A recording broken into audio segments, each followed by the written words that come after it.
नमस्कार, आप देख रहे हैं इंडिया की आवाज। मैं हूं अजीत। ट्विटर, फेसबुक जैसी सोशल नेटवर्किंग साइट सिर्फ फ्रेंड्स बनाने के काम नहीं आती, बल्कि राजनीतिक दल और सरकार आम लोगों से बेहतर ढंग से जुड़ने के लिए भी इन साइट्स का इस्तेमाल करते हैं। और इस बार लोकसभा चुनाव इसका सबसे बड़ा उदाहरण भी है। लेकिन अब मोदी सरकार के सोशल साइट्स प्रेम पर बीजेपी के पूर्व नेता और थिंक टैंक रहे के.एन. गोविंदाचार्य ने सवाल खड़े किए हैं।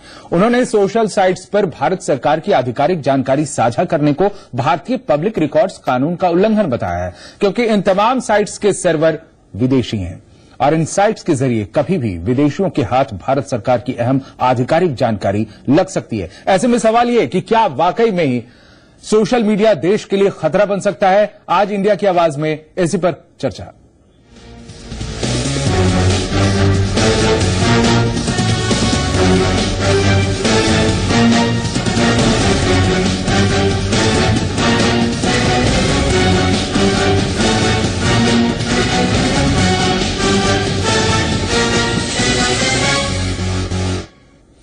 तो नरेंद्र मोदी और उनकी सरकार सोशल मीडिया और ईमेल के जरिए कई तरह की जानकारी साझा करती है, लेकिन कामकाज के इस तरीके को पूर्व बीजेपी नेता के.एन. गोविंदाचार्य ने देश के लिए खतरा बताया है। आखिर क्या ये पूरा मामला?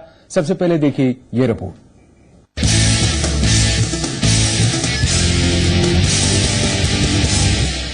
सोशल मीडिया 21वीं सदी की इंटरनेट क्रांति में खास रोल रखता है। जहां हर आमो खास इससे जुड़ा है, देश के प्रधानमंत्री नरेंद्र मोदी तो इसके बड़े समर्थक हैं। मोदी की सोशल मीडिया पर सक्रियता सिर्फ लोकसभा चुनाव की कैंपेनिंग और चुनाव जीतने तक ही सीमित नहीं रही, बल्कि अब प्रधानमंत्री बनने के बाद भी नरेंद्र मोदी इस पर उतने ही सक्रिय हैं और इसके उतने ही बड़े हिमायती भी। कहा जा सकता है कि गुजरात से दिल्ली तक का ये सफर तय करने के लिए लोगों तक सीधी पहुंच बनाने में इसी सोशल मीडिया का उन्हें बड़ा सपोर्ट मिला है। शायद यही वजह है दिल्ली में सत्ता पर काबिज होते ही देश की जनता से सीधे जोड़ने के लिए मोदी ने अपने सभी मंत्रालयों को भी सोशल मीडिया साइट्स जैसे फेसबुक और ट्विटर पर जाने के निर्देश दिए थे। और पीएमओ समेत लगभग सभी मंत्रालय इन सोशल नेटवर्किंग साइट्स पर मौजूदगी दर्ज करा भी चुके हैं। लेकिन अब मोदी सरकार के कामकाज के ऐसे तौर तरीकों पर पूर्व बीजेपी नेता और थिंक टैंक रहे के.एन. गोविंदाचार्य ने सवालिया निशान खड़े किए हैं। गोविंदाचार्य का कहना है कि सरकार आधिकारिक कामों के लिए फेसबुक और ट्विटर का इस्तेमाल कर रही है, जो कानून के खिलाफ है। के.एन. गोविंदाचार्य ने मोदी सरकार पर कानून तोड़ने का आरोप लगाया है और कहा है कि मोदी सरकार पब्लिक रिकॉर्ड्स एक्ट का उल्लंघन कर रही है, क्योंकि इन तमाम साइट्स के सर्वर विदेशी हैं और इनके जरिए किसी भी सरकारी आधिकारिक जानकारी का आदान प्रदान खतरा बन सकता है। इसके जरिए साझा की गई भारत सरकार की जानकारी लीक हो सकती है। इस मामले पर गोविंदाचार्य ने पीआईएल दाखिल की है। सुनवाई के दौरान गोविंदाचार्य के वकील ने कहा कि आधिकारिक जानकारी के लिए ईमेल का इस्तेमाल भी खतरनाक है और कानून का उल्लंघन है। भारतीय पब्लिक रिकॉर्ड्स कानून के मुताबिक कोई भी शख्स भारत सरकार की आधिकारिक जानकारी देश से बाहर नहीं ले जा सकता।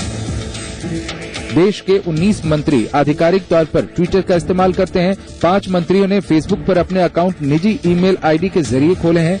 देश के प्रधानमंत्री ट्विटर और फेसबुक पर हैं। इसके अलावा मोदी सरकार के ज्यादातर मंत्रियों के ट्विटर अकाउंट हैं।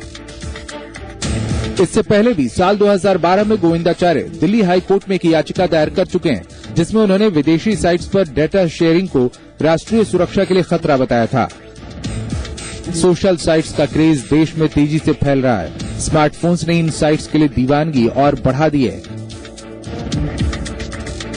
वहीं आम लोगों से जुड़ने के लिए ये राजनीतिक दलों और सरकारों के लिए भी बेहद प्रभावशाली साधन है। लेकिन इसके साथ कई सवाल खड़े होते हैं कि आखिर आधिकारिक जानकारी सोशल मीडिया पर डालना कितना सही है? क्या देश को इससे नुकसान पहुंच सकता है? क्या इससे फायदा कम नुकसान ज्यादा है? और किस तरह की सरकारी जानकारी साझा की जाए, ये कैसे तय किया जाए? क्या लोगों से जुड़ने का और कोई तरीका नहीं है? ब्यूरो रिपोर्ट, जी मीडिया। और इस मुद्दे पर बातचीत के लिए हमारे साथ शामिल है रिटायर्ड आईएएस एसके वर्मा जी। बहुत बहुत स्वागत है आपका वर्मा जी हमारे साथ इस कार्यक्रम में शामिल होने के लिए। और आप तमाम दर्शक भी इसमें भाग ले सकते हैं, अपनी राय साझा कर सकते हैं, दूसरे दर्शकों के साथ हमारे साथ जुड़ सकते हैं। इन नंबरों पर फोन कॉल के जरिए उठाइए फोन और कॉल कीजिए। इन नंबरों पर 0120 कोड है, 25111063 नंबर है, 1800180125 ये दूसरा नंबर है। दोनों नंबरों पर कॉल कर आप जुड़ सकते हैं हमारे साथ और बन सकते हैं इंडिया की आवाज। वर्मा साहब, जिस तरह के कामकाज की बातें कही जा रही हैं सरकार के तरफ से, क्या वो पूरे फ्लो में अभी आ पाई हैं या अभी आना बाकी है? अभी तो नहीं आई हैं, अभी तो केवल विचार हैं और उनको लाया जाना है सरकार की तरफ से। और मेरा मानना है अजीत के this is the social media एक ऐसा माध्यम है जिसमें बहुत तेजी से सरकार अपनी बात को आम जन तक पहुंचा सकती है। लैक्स ऑफ लैक्स लोग इसमें जुड़े हुए हैं और मैं खुद देखता हूं, जैसे मोदी जी अगर ट्वीट करते हैं तो लाखों लोग उस पर रिएक्ट करते हैं या अपने विचार रखते हैं। मेरा अपना मानना है कि अगर कोई ऐसा मुद्दा जो कि धार्मिक भावनाओं को भड़काता हो या राष्ट्र की सुरक्षा के साथ खिलवाड़ करता हो, वो चीजें अगर सोशल मीडिया पर आती हैं तो बिल्कुल सही बात है गोविंदाचार्य जी की कि वो राष्ट्रहित में नहीं होंगी।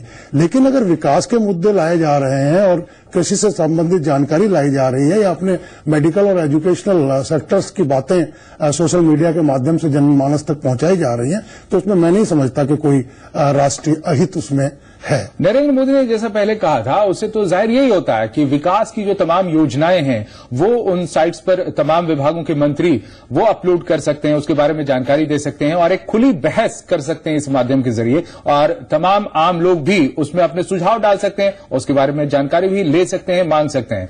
तो इसमें किस तरह का खतरा हो सकता है? जब तक कि कोई सरकारी दस्तावेज जो सुरक्षा के लिए बहुत महत्वपूर्ण ना हो वो ना डाले जाएं, और हमें लगता है कि सरकार इसको लेकर भी जो जरूरी एहतियात है वो तो बरतेगी। बिल्कुल सही है अजीत जी कि अगर विकास की बात करते हैं और सोशल मीडिया का यूज किया जाता है जनमानस तक उस बात को पहुंचाने में, तो वास्तव में ये इसमें कोई राष्ट्र अहित नहीं है। और मेरा अपना ये मानना है कि ये एक ऐसा माध्यम है जिससे बहुत तेजी से सरकार अपनी बातों को, अपनी योजनाओं को जन जन तक या सोसाइटी तक पहुंचा सकती है। और साथ में बिल्कुल सही आपने कहा है कि जब तक कोई राष्ट्रीय सुरक्षा की बात हो, कोई हमारी न्यूक्लियर पॉलिसी की बात हो या कोई विदेश नीति हो, ऐसी चीजों को मैं नहीं समझता कि कोई भी सरकार सोशल मीडिया में इन चीजों को डालेगी और ना ही अपने कोई डॉक्यूमेंट्स को उसमें वो डालना चाहेगी। और केवल अपनी योजनाओं की जानकारी और उन योजनाओं का लाभ कैसे प्राप्त किया जा सकता है या उन योजनाओं में इम्प्लीमेंटेशन में क्या कमी है, उसमें क्या सुधार की गुंजाइशें हैं, तो वो भी फीडबैक इसके द्वारा लिया जा सकता है। और ये सटीक माध्यम है, कोई इसमें मैं नहीं समझता कि कहीं राष्ट्रीय हित इसमें कहीं मतलब या राष्ट्रीय हित कहीं इसमें आड़े आ रहा है। जी, हमारे साथ दर्शक भी जुड़ रहे हैं, हमारे साथ आलोक जुड़े हैं इस वक्त। एक दर्शक मथुरा से, आप अपनी बातें रख सकते हैं। आलोक, हेलो जी, बताएं क्या कहना चाहते हैं इस मुद्दे पर। सर, मैं ये कहना चाहता हूँ कि मैं एक चीज आज तक समझ ही नहीं पाया हूँ कि ये जो इतनी बड़ी हमारी क्रांति हुई थी, स्वतंत्रता संग्राम हुआ था, ये किस लिए हुआ था? जब सभी विदेशी चीजें इतनी अच्छी हैं, उनको लाया ही जाना जरूरी है, तो फिर ये हुआ ही क्यों था? उन्हें पहले भगाया क्यों गया और फिर अब लाया क्यों जा रहा है? जी, मेरी ये समझ से परे है कि या तो उस समय का स्वतंत्रता संग्राम गलत तो आप इस तरह की साइट्स का उपयोग ना करते हैं और नहीं करने की सलाह देते हैं? नहीं, मैं ये नहीं कहता। आप अपने यहाँ इस तरह का सर्वर एक क्यों नहीं डेवलप करते? जी, जिनके सर्वर विदेशों में हैं, उन पे हम अपने सभी, इतने रक्षा मंत्रालय हो या प्रधानमंत्री का कार्यालय हो, उनकी सारी चीजें देंगे। क्या प्रधानमंत्री के पास रक्षा से संबंधित, वित्त से संबंधित जानकारी नहीं जाती होंगी? और उनको जब विदेशी सर्वर के द्वारा दूसरे यूज लेंगे, उसको ये कैसे रोक पाएंगे? जो चीज हमारे देश में है, उस भ्रष्टाचार को तो ये रोक ही नहीं पा रहे। विदेशों में बैठे अधिकारियों पर इनके पास कौन सा कानून है जिसको लगा करके ये रोक पाएंगे? जी, बहुत बहुत शुक्रिया आपका हमारे साथ अपनी बातें साझा करने के लिए। तो एक आपत्ति इन्होंने जो जताई है, या फिर कहें कि एक डिमांड भी है वर्मा जी, सीधे तौर पर अगर देखें, इनका कहना है कि इस तरह का सर्वर हम क्यों नहीं डेवलप करते इतने बड़े पैमाने पर, ताकि हमें डिपेंडेंसी हमारी खत्म हो जाए और जो खतरा हम महसूस कर रहे हैं या आशंका जाहिर कर रहे हैं वो ना रहे। इस बारे में भी सरकार को सोचना चाहिए। मेरा इसमें केवल इतना कहना है कि एक चीज को डेवलप करना, डेवलपिंग कंट्री के लिए हमने एनआईसी वगैरह डेवलप किए हुए हैं, लेकिन उनके माध्यम से एक लिमिटेड सोसाइटी को हम लोग कवर कर पाते हैं। इन माध्यमों को हम सम बाइंडेशन, मैंने आपको पहले कहा कि रक्षा हो, साइंस टेक्नोलॉजी हो, हमारा न्यूक्लियर प्रोग्राम्स हैं और बहुत सी चीजें हैं जिनको कि हमको इन मीडिया, सोशल मीडिया के माध्यम से शेयर नहीं करना है। हम लेकिन ग्रामीण विकास की बात, कृषि विकास की बात, एजुकेशन की बात कर सकते तो हम कर सकते हैं। ये लगता है वर्मा जी कि जो PIL दाखिल की गई है और उसे स्वीकार किया जाता है या फिर इस पर बात आगे बढ़ती है, जो KN गोविंदाचार्य ने अपनी आपत्ति जताई है उसको लेकर, क्या ये इस बात के कारण है कि नरेंद्र मोदी की तरफ से जो निर्देश दिए गए तमाम मंत्रालयों को, मंत्रियों को, उसमें कुछ स्पष्टता की क्या कमी है, कुछ गुंजाइश अभी बाकी है रेगुलेशंस की, जिसको लेकर इस तरह की बातें उठ रही हैं? अगर वो रेगुलेशंस होते, बातें स्पष्ट होती, तो हो सकता है कि ये संदेह की गुंजाइश ना होती। जी अभी ना रूल्स बने हैं ना रेगुलेशन बने हैं, अभी तो एक विचार है जी। एक उस प्रधानमंत्री जी का एक विचार है कि हम सोशल मीडिया को अपने जनमानस के बेनिफिट के लिए यूज कर सकते हैं, हम अपने प्रचार प्रसार का माध्यम उसको बना सकते हैं, ये एक विचार है। उसमें उस विचार को उन्होंने संबंधित विभागों के मंत्रियों को मतलब कम्युनिकेट किया है कि अपने अपने विभाग में वो ये देख लें कि कितना पोर्शन क्या क्या, जो कि बिल्कुल जिसमें कहीं कोई ऐसी गुंजाइश न हो कि कहीं वो उन सूचनाओं का कहीं गलत इस्तेमाल कोई दूसरा विभाग इस तरह से साइट्स का इस्तेमाल करना उन लोगों ने शुरू भी कर दिया है। हाँ, कर दिया होगा, मैं ये नहीं कह रहा हूं, बिल्कुल कर दिया होगा, मैंने अभी देखा नहीं है इसलिए मैं बहुत ज्यादा स्पष्ट उस पर नहीं बता पाऊंगा, लेकिन ये एक जरूर है कि हाँ प्रधानमंत्री जी के मन में है, वो इस योजना को लागू करना चाहते हैं। इसके लिए अभी रूल्स भी बनाने होंगे, इसके लिए रेगुलेशंस भी बनाने होंगे कि क्या क्या चीजें कितनी किस क्वांटिटी में कितने चीजें हम सोशल मीडिया पर ला सकते हैं और किन चीजों को हमें सोशल मीडिया पर नहीं लाना है। जी, हमारे साथ गोंडा से दर्शक जुड़े हैं। योगेश, क्या कहना चाहते हैं योगेश आप?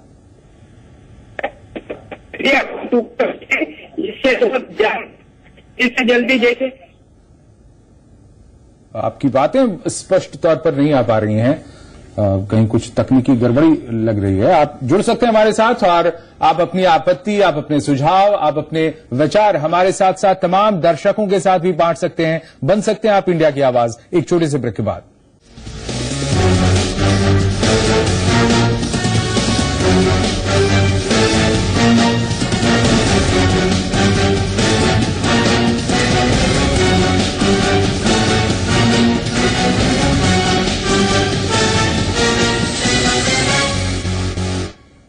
आप देख रहे हैं इंडिया की आवाज और हम बात करें सोशल साइट्स की, जिसके मुरीद हैं प्रधानमंत्री नरेंद्र मोदी। और उन्होंने जिस तरह के निर्देश दिए तमाम मंत्रालयों को, ये कहा कि आप लोगों से सीधे जुड़िए और जो भी विकास के काम है या फिर जो भी एजेंडा है वो आप इसके जरिए सामने रखिए आम लोगों के। आम लोग इस पर अपनी प्रतिक्रियाएं दे सकते हैं, सवाल पूछ सकते हैं, सुझाव दे सकते हैं और इसे इम्प्लीमेंट करने पर उन्होंने जोर दिया है।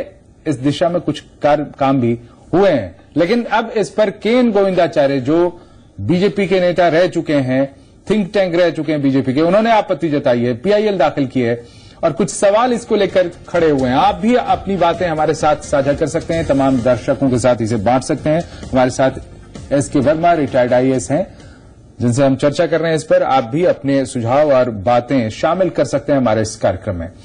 वर्मा जी, जिस तरह से ये एजेंडा लागू करने की कोशिश की है अभी नरेंद्र मोदी ने, क्या कोई और अल्टरनेट भी इसका हो सकता था? क्योंकि इस पर जिस तरह के खतरे की बातें कही जा रही हैं, इसको अगर ध्यान में रखें तो क्या कोई और अल्टरनेट इसका हो सकता था उस तरीके से? देखिए, अल्टरनेट तो पहले से उपलब्ध था ही। हमारे पास प्रिंट मीडिया था, हमारे पास इलेक्ट्रॉनिक मीडिया था, लेकिन ये सभी मीडिया एक तो खर्चीले बहुत हैं जी। नंबर 2, इलेक्ट्रॉनिक मीडिया की अभी पहुंच मेरे ख्याल से रूरल एरियाज में अभी 30 to 40% आबादी तक हमारी नहीं है जी। प्रिंट मीडिया को भी, जिस देश में अभी 40% या 35% लोग अनपढ़ हों जी, प्रिंट मीडिया भी वहां तक पूरा नहीं पहुंच पा रहा है। मैं ये नहीं कह रहा कि सोशल साइट से वो उन लोगों तक ये बात पहुंचेगी, वो लोग सोशल साइट से भी अभी महरूम रहेंगे जी। लेकिन ये मानना है मेरा कि सोशल साइट्स जो है ये सस्ता मीडिया है जी।